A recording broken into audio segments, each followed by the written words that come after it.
Bharat express पर संभल हिंसा की नई तस्वीर सामने आई है। तस्वीरों में पत्थरबाजी करते हुए उपद्रवी दिखाई दे रहे हैं। अब तक इस मामले में 7 एफआईआर दर्ज हो चुकी है। 25 लोगों को गिरफ्तार किया गया है। संभल हिंसा में 4 लोगों की मौत हुई थी और ये नई तस्वीरें हैं जो भारत एक्सप्रेस पर सामने आई हैं। संभल में कल के जो हालात थे उस पर लगातार हम आपको अपडेट देते रहे। हालात पूरी तरह से काबू में करने के जो प्रयास किए गए थे वो सफल रहे। इसके बाद इस पूरे मामले की जांच पड़ताल शुरू हुई। हाई प्रोफाइल वो बड़े लोग जिनके कहने पर या जिन नेताओं के उकसाने पर ये पूरा मामला सामने आया या लोग भड़क गए थे, ऐसे लोगों के खिलाफ भी एफआईआर दर्ज की गई है। अभी तक 7 एफआईआर दर्ज हो चुकी है और 25 लोगों को गिरफ्तार किया गया है। तस्वीरों से आप अंदाजा लगा सकते हैं, 4-4 ट्रैक्टर ट्रॉलियों को भरकर पत्थर सड़कों से हटाने पड़े थे। इस बड़ी तादाद में पत्थर यहां पर मौजूद थे, यानी पहले से यहां पर पत्थर लाए गए थे। कई पहलू हैं जिनके आधार पर जांच पड़ताल की जा रही है। जैसे सबसे महत्वपूर्ण बात, क्या ये सुनियोजित हिंसा थी? इस हिंसा के लिए पहले से तैयारी की गई थी? इसके पीछे कौन कौन लोग हैं? क्या लोगों को भड़काया गया था, मिसलीड किया गया था, मिस इन्फॉर्म किया गया था? आपको याद होगा कल ये पूरा मामला शाही जामा मस्जिद में सर्वे के दौरान जब एक टीम पहुंचती है उसके बाद ये मामला भड़का था। कहा यह जा रहा है कि यहाँ पर जो लोग पहुंचे थे वो उग्र थे, यानी उन्हें यह बताया गया था कि यहाँ पर खुदाई की जाएगी या कोई तोड़फोड़ की जाएगी। इस तरह की गलत जानकारियां दी गई थी जब सर्वे के लिए टीम पहुंची थी और उसके बाद देखते ही देखते हालात बेकाबू होने लगे। लेकिन फौरन सुरक्षा बलों ने मुस्तैदी दिखाते हुए इस पूरे मामले में हालात को सामान्य किया। लेकिन इस हिंसा में 4 लोगों की मौत भी हो गई। कई ऐसे चेहरे हैं जिनके खिलाफ केस दर्ज किया गया है, पूछताछ होगी, इनकी भूमिकाओं के बारे में जांच पड़ताल की जाएगी। उदाहरण के लिए जो यहाँ के युवा सांसद हैं, बर्क समाजवादी पार्टी के सांसद हैं, ये आप सीसीटीवी फुटेज देख रहे हैं और इसी के आधार पर आइडेंटिफाई किया जा रहा है। ड्रोन के जरिए भी कई वीडियोस बनाए गए हैं ताकि बाद में इन उपद्रवियों को चिन्हित किया जा सके, इनके खिलाफ कार्रवाई की जा सके। और अब इन्हीं फुटेज के आधार पर इन लोगों के खिलाफ कार्रवाई की जाएगी। आप देख रहे हैं स्पष्ट तौर पर कई सीसीटीवी कैमरास अलग अलग जगहों पर मौजूद थे जिनमें पत्थर फेंकते हुए ये लोग दिखाई दे रहे हैं। अब ये लोग कौन हैं, किसके कहने पर ये सब कर रहे थे, ये सब जांच पड़ताल का विषय है और जांच पड़ताल के बाद ये स्पष्ट हो पाएगा कि क्या कुछ लोगों ने, चाहे वो नेता हों, अन्य लोग हों, सामाजिक तौर पर, धार्मिक तौर पर जुड़े हुए लोग हैं। क्योंकि आपको याद होगा कल सख्ती बरतते हुए किसी भी नेता, किसी भी अन्य व्यक्ति के जो लोगों से संवाद करके उनको और भड़का सकते हैं, उनके आने पर पूरी तरह से बैन लगा दिया गया था संभल में। संभल के हालात कल बहुत बुरे हो गए थे। ये एक्सक्लूसिव तस्वीरें आप भारत एक्सप्रेस पर देख रहे हैं। सीसीटीवी फुटेज में रिकॉर्ड हुए पत्थरबाज ये वो लोग हैं जिन्होंने कल संभल में जमकर हिंसा की। और यहाँ पर जब पुलिस बल पहुँचा, टीम्स पहुंची थी, तो उसके बाद में ये लोग उग्र हो गए थे और बड़ी तादाद में यहाँ पर भीड़ इकट्ठा हो गई थी। भीड़ के पास में पत्थर मौजूद थे पहले से। ये भी कहा गया है, एसपी संभल की तरफ से ये बयान भी कल आया था कि फायरिंग भी इसमें हुई है। देखिए 4 लोगों की मौत हुई है, ऐसे में ये मामला बहुत ही गंभीर हो जाता है। अब इसमें क्या कुछ लोगों के पास हथियार भी थे, इसको भी देखा जा रहा है। इतनी बड़ी तादाद में पत्थर कहाँ से आए थे? क्या ये पूरी हिंसा जो थी ये सुनियोजित थी, यानी पहले से इसको प्लान करके यहाँ पर लोगों को तैयार किया गया था? जैसे कई पहलू हैं जिस पर अब जांच पड़ताल हो रही है। यूपी के संभल हिंसा से जुड़ी बड़ी खबर है। उपद्रवियों को लेकर पुलिस प्रशासन का सख्त एक्शन भी देखने को मिला है। मामले में डीएम राजेंद्र पैसिया का बयान आया है सामने। हिंसा करने वाले उपद्रवियों को बख्शा नहीं जाएगा, ये डीएम ने कहा है। हिंसा में क्षतिग्रस्त हुई सार्वजनिक संपत्ति का आकलन जारी है, यानी ये देखा जा रहा है कि कितना नुकसान पहुंचाया गया है, किन लोगों ने नुकसान पहुंचाया है। उन चेहरों को की पहचान की जा रही है। जो आप सीसीटीवी फुटेज देख रहे थे उसके आधार पर ड्रोन के जरिए भी कई फुटेज सामने आए हैं। एक एक चेहरे को पहचाना जा रहा है। जिन लोगों ने हिंसा फैलाई, जिन लोगों ने सरकारी संपत्तियों को नुकसान पहुंचाया, उनके खिलाफ कड़ी से कड़ी कार्रवाई की जाएगी और सार्वजनिक संपत्ति का जो नुकसान हुआ है, क्षतिग्रस्त किया गया है, उसका आकलन लगातार जारी है। और यह भी कहा है डीएम ने कि उपद्रवियों से की जाएगी नुकसान की भरपाई।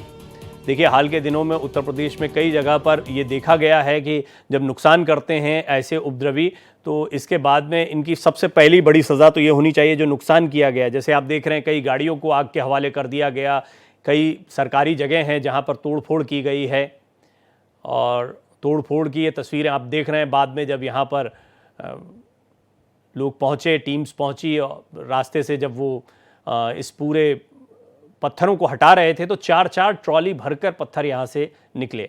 शाही जामा मस्जिद संभल का ये मामला था, जहाँ पर सर्वे के लिए टीम पहुँची थी, और उसके बाद ये पूरी हिंसा भड़की। इस पर राजनीति भी जमकर हुई।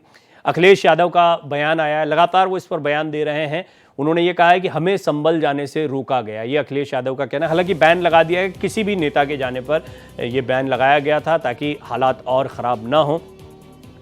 हमें संभल जाने से रोका गया, ये अखिलेश यादव का कहना है। संभल का हाल जानना चाहते हैं, उन्होंने ये कहा, इसलिए हम जाना चाहते थे संभल में न्याय नहीं मिल रहा है, संभल में जानबूझकर दंगा कराया गया, ये भी अखिलेश यादव का आरोप है। हमारे सांसद के खिलाफ एफआईआर क्यों? जकीउर रहमान बर्क, जैसा मैंने आपको बताया भी, यहाँ के युवा सांसद हैं, उनके खिलाफ एफआईआर दर्ज की गई। कल भी अखिलेश यादव का बयान आया था, उनका कहना था कि जब वो यहाँ शहर में थे ही नहीं तो उनके खिलाफ एफआईआर क्यों दर्ज की गई है। और जो स्थानीय विधायक हैं उनके बेटे के खिलाफ भी एफआईआर दर्ज की गई है। जो सदर हैं शाही जामा मस्जिद के, उनके खिलाफ भी उनको कल हिरासत में लिया गया था। हमारे संसद के खिलाफ क्यों एफआईआर दर्ज की गई, अखिलेश यादव का कहना है। विधायक के बेटे पर भी झूठे आरोप हैं। संभल में दोबारा सर्वे का काम क्यों हुआ, प्रतिनिधिमंडल के बाद मैं भी संभल जाऊंगा, ये बात कही है अखिलेश यादव ने। सुनिए आप भी। वहां पर जो लोग परेशानी और तकलीफ में हैं, उनकी बात ना सुन पाए इसलिए इंटरनेट बंद है, वहां पर कोई जा नहीं सकता है। हमारे दो लीडर ऑपोजिशन हैं, दोनों हाउस के, दोनों जाना चाहते हैं आज, लेकिन दोनों को जाने की परमिशन नहीं दे रहे हैं। अगर हम भी यहाँ से चल दें, मान लीजिए अभी गेट बंद कर देंगे, हमारे सभी सांसद चाहते हैं कि हम जाएं आज संभल। अगर हम संभल जाने के कहेंगे तो कहेंगे संविधान नहीं मानते, कानून नहीं मानते, सरकार का नहीं मानते। तो ये भारतीय जनता पार्टी के वो लोग हैं जो मन विधान से चलना चाहते हैं, संविधान से नहीं। ये बड़ा गंभीर मसला है। देखिए, यहाँ पर राजनेताओं के जाने से हालात और बेकाबू हो सकते हैं और भड़क सकते हैं। और कई लोगों के खिलाफ जब एफआईआर हुई है, जिसमें सांसद भी यहाँ के मौजूद, जो समाजवादी पार्टी के हैं, स्थानीय विधायक भी समाजवादी पार्टी के, उनके बेटे के खिलाफ एफआईआर दर्ज हुई है। और इस सब के बीच में एक बड़ी खबर आ रही है, सूत्रों के हवाले से इस वक्त की ये बड़ी खबर है, बड़ा खुलासा है कि संभल हिंसा जो है वो सुनियोजित थी। जैसा मैं लगातार कह रहा हूं कि क्या ये सुनियोजित थी, ये बहुत बड़ा सवाल जांच पड़ताल का रहेगा। और फिलहाल जो सूत्रों के हवाले से खबर आ रही है उसके मुताबिक ये प्री प्लान था, सुनियोजित था, यानी पहले से ये तय था कि टीम यहां पर आएगी तो पत्थरबाजी होगी, बड़ी तादाद में लोग यहां पर इकट्ठा होंगे, जिसके बाद इस तरह की तस्वीरें सामने आई हैं। वर्चस्व के खूनी खेल में 4 लोगों की मौत भी हुई है। अब एक और जो बात सामने आ रही है वो तुर्क बड़ा या पठान महान, ये हिंसा का मुख्य कारण बना है। सांसद और विधायक में कौन पावरफुल, ये भी एक बड़ा सवाल है। तुर्क सांसद समर्थकों की गोली से पठान विधायक के समर्थक की मौत हुई है। तुर्क सांसद के समर्थकों की गोली से मारे गए पठान, सैफी और अंसारी एक दूसरे को नीचा दिखाने की कोशिश में यह खूनी खेल हुआ है। अभी देखिए, इस मामले की जांच पड़ताल हो रही है। जितना आपको दिखता है चीज़ें कई बार वैसी नहीं होती हैं ज़मीन पर, और ज़्यादा गहनता से जब इसकी जांच पड़ताल की जाएगी तो असली कारण सामने आएंगे। देसी बनाम विदेशी और तुर्क बनाम पठान की ये लड़ाई रही। असली वजह अब तक की जांच में जो जानकारियां आई हैं वो आपके सामने रख रहे हैं। पुलिस की गोली से कोई हताहत नहीं हुआ है। अगर आपके जहन में ये सवाल आ रहा हो कि कैसे मारे गए लोग, तो ये आपस की इन लोगों की भिड़ंत थी और मारे गए सभी लोग विधायक के समर्थक थे। और आइए सुनते हैं संभल मामले पर कथावाचक देवकीनंदन ठाकुर का क्या कहना है। संभल में कैसे, किसने किया ये सब? संभल में कोर्ट का आदेश का पालन करने के लिए अगर एक जांच एजेंसी जाएगी तो उसका आप अतिक्रमण करेंगे, उसके ऊपर आक्रमण करेंगे, उसके ऊपर आप पत्थर बरसाएंगे। पहली एक तो जांच ये होनी चाहिए, इतने पत्थर आते कहां से हैं, ये पत्थरों की प्लानिंग क्या है? तो उन लोगों को पकड़ो, चोर को नहीं, चोर की मां को पकड़ो। एक बात ध्यान से सुने, ये भारत हमारी मातृभूमि है, इसकी मिट्टी में हमारा जन्म हुआ, इस मिट्टी में मर जाएंगे, लेकिन बाहरी कानून जो बाहरी प्रदेश देशों से आए हैं वो इस देश में नहीं चलने देंगे। और जैसा मैंने आपको बताया, कुछ ताज़ा अपडेट इस मामले में आए, मेरे सहयोगी अनुज कुमार आपको ज़्यादा जानकारी देंगे। अनुज, एक जानकारी ये आ रही कि तुर्क बनाम पठान की लड़ाई थी, जो लोग मारे गए, विधायक समर्थक ज़्यादातर लोग थे और सांसद समर्थकों की तरफ से गोलीबारी। तो ये एक बिल्कुल डिफरेंट एंगल है जो इस हिंसा का दिखाई दे रहा है। इसके बारे में क्या आपके पास अपडेट है, थोड़ा विस्तार से बताएं। परवीन जी, हर पुलिस हर एंगल पे अपनी तफ्तीश और जांच कर रही है, और ये एंगल भी जो जिस एंगल की बात है तुर्क वर्सेस पठान की बात हो रही है, वहां संभल के स्थानीय में चर्चा का विषय है कि दोनों ही सियासी रसूख और सियासी वर्चस्व के लिए तनातनी हमेशा रही है, और दोनों एक मुस्लिम के रहनुमाई तौर पे अपने आप को आगे की होड़ में रहा है। और ये इसी को लेकर दोनों समर्थकों के बीच में ये भिड़ंत हुई, और ये भिड़ंत की वजह से दोनों समर्थकों में आपस में गोलीबारी से जो 4 लोगों की जो पुष्टि हुई है, ये मौत हुई। और बताया जा रहा है कि वहाँ स्थानीय जो वर्चस्व था उसको लेकर लड़ाई झगड़ा हुआ। हालांकि एफआईआर में भी बड़ा ही सनसनीखेज खुलासा हुआ, चौंकाने वाले खुलासे किए गए हैं कि पुलिस पर ही अटैक करने की पूरी तैयारी थी, यानी पुलिस को ही निशाने पे थे, पुलिस को ही वहां से मतलब समझ लीजिए कि मारने की प्लानिंग थी, क्योंकि उसको पहले से जिस तरह से 19 नवंबर को पहले दिन वीडियो और फोटोग्राफी सर्वे टीम ने किया, उसके बाद से स्थानीय लोगों में असंतोष था और चिंगारी थी, जिसको प्रशासन भाप नहीं पाया। उसके बाद से जो मुस्लिम समुदाय के लोग थे, यानी जो राजनेता थे, सपा सांसद हो गए, वहां का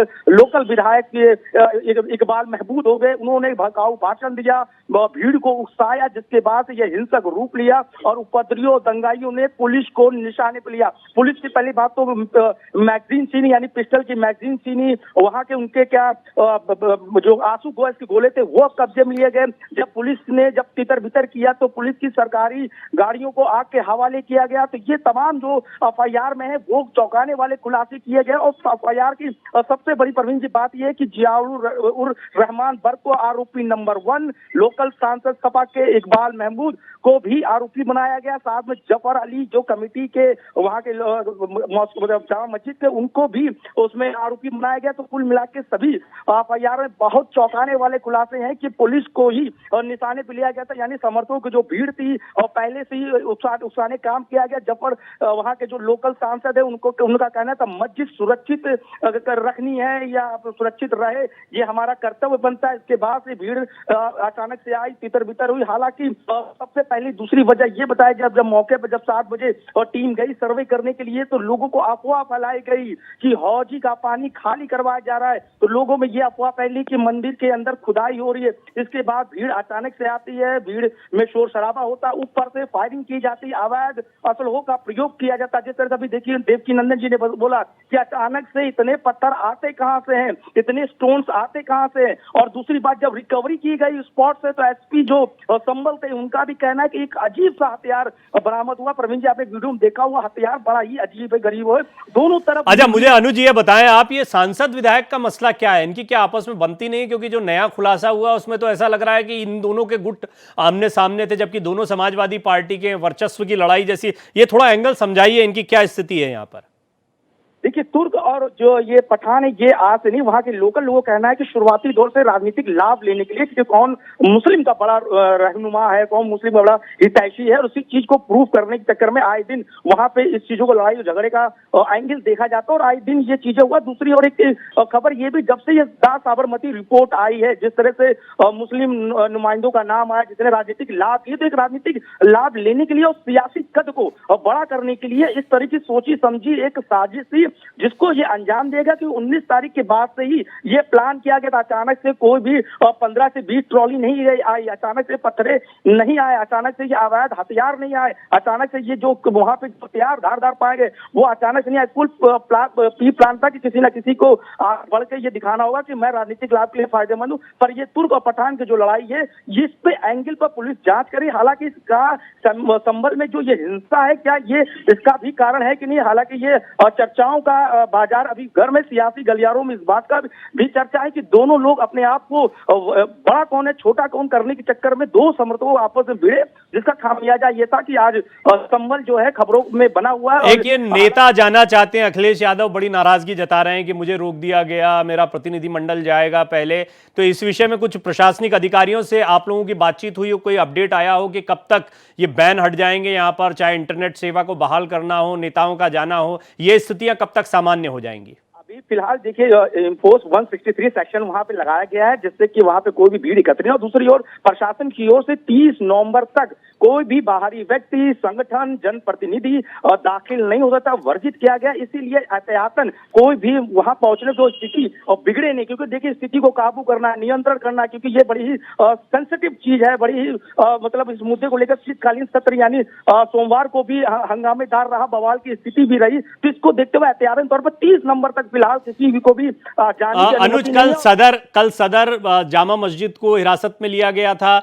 2-3 बड़े लोगों के खिलाफ, जैसे विधायक के बेटे हैं, उनके खिलाफ एफआईआर, खुद सांसद के खिलाफ एफआईआर हुई। गिरफ्तारी या हिरासत में लेने की कार्रवाई कितने, खासतौर पर ये जो बड़े चेहरे हैं जैसे सांसद हैं, विधायक के बेटे हैं, किन किन पर अभी कार्रवाई हुई है, हिरासत में ले लिया गया है? और टॉप नंबर 1 पहले तो 2750 लोगों का मुकदमा दर्ज है, और ये मुकदमे में 7 एफआईआर अलग अलग पुलिस कर्मियों को द्वारा दी गई, जिसमें से 27 लोग गिरफ्तार हैं और अभी भी 6 लोग हिरासत में लिए गए। जफर अली को हिरासत तब लिया गया जब जफर अली ने पीसी करी, और पीसी करने के बाद प्रशासन पे ही सवाल खड़े कर दिए कि प्रशासन की सूझबूझ के वजह से, अलर्ट ना होने की वजह से प्रशासन ने मतलब अपने उसमें कॉन्फिडेंस में नहीं लिया, और प्रशासन की गलत इंफॉर्मेशन की वजह से इस तरह से हिंसा भड़की। हालांकि जफर अली को लेकर हिरासत में पूछताछ की गई, और जफर अली ने बताया कि ये हमने जो प्रेस कॉन्फ्रेंस की और जो घटना थी, जो जामा मस्जिद के पास तमाम तरह की जो भीड़ इकट्ठा हुई, और इसको लेकर उन्होंने वो जानकारी साझा की है, और पुलिस लगातार लोगों से पूछताछ। ठीक है, हम इसका अपडेट अनुज आपसे लेते रहेंगे, आप नजर बनाए रखें, पल पल का अपडेट लेते रहेंगे। तो ये तस्वीरें आप देख रहे थे, एक्सक्लूसिव तस्वीरें, सीसीटीवी फुटेज के जरिए कई जगहों की तस्वीरें आई हैं, ड्रोन के जरिए कई तस्वीरें आई हैं, हिंसा करते हुए कई उपद्रवी दिखाई दे रहे हैं। पत्थर कहां से आते हैं, जो देवकीनंदन ठाकुर सवाल खड़े कर रहे थे। दूसरा, इसमें कौन कौन लोग जिम्मेदार हैं, किसने भड़काया था, क्या यहां पर वर्चस्व की लड़ाई थी, 2 गुट हैं, सांसद विधायक का गुट, इस तरह की भी खबर आ रही है।